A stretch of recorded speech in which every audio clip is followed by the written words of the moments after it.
À quel moment une jeune entreprise portée par l'hypercroissance commence-t-elle à changer de nature?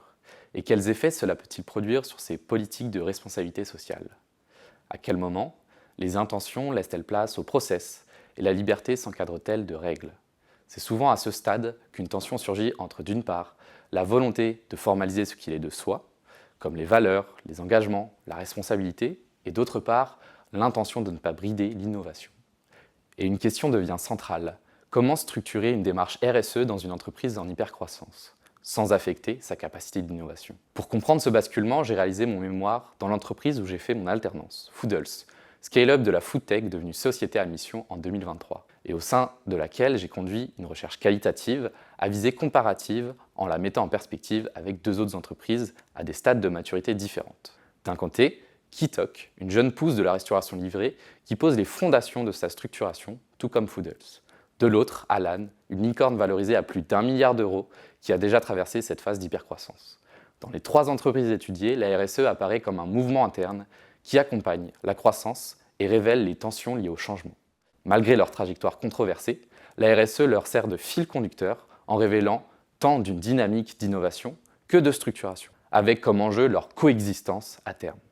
Mobilisant un cadre théorique mêlant analyse des structures organisationnelles et capacité dynamique, nous avons montré que, pour que la RSE reste porteuse d'innovation dans un contexte de forte croissance, plusieurs conditions apparaissent essentielles. La première consiste à éviter l'isolement de la fonction RSE, en s'appuyant sur un réseau de relais internes ancrés dans les métiers. Ces ambassadeurs permettent de relier les enjeux de durabilité aux décisions opérationnelles et de faire circuler entre le niveau opérationnel et stratégique les signaux faibles comme les attentes sociétales. La seconde consiste à instaurer des temps collectifs de réflexion où les équipes relient leur mission aux engagements de l'entreprise. Ces espaces entretiennent la cohérence du projet d'ensemble et soutiennent la dynamique d'innovation que pourrait prolonger un budget participatif alloué aux initiatives proposées par les collaborateurs. Enfin, la structuration de la fonction RSE doit être pensée comme un processus évolutif.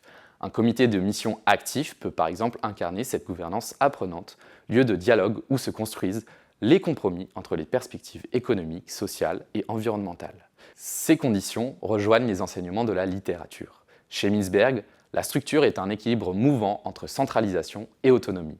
Greiner montre que la croissance n'est pas linéaire, mais rythmée par des crises internes qui appellent des réinventions. Pour Thysse, la durabilité d'une organisation repose sur sa capacité à faire de sa structure une ressource stratégique. Ainsi, lorsque l'entreprise passe d'une structure organisationnelle simple à une structure plus complexe, la formalisation de ces processus RSE ne conduit pas nécessairement à étouffer leur potentiel d'innovation, à condition de penser cette structuration comme un processus vivant. La tension entre structuration et innovation constitue ainsi le cadre dans lequel se conçoivent les pratiques RSE d'une entreprise en hypercroissance.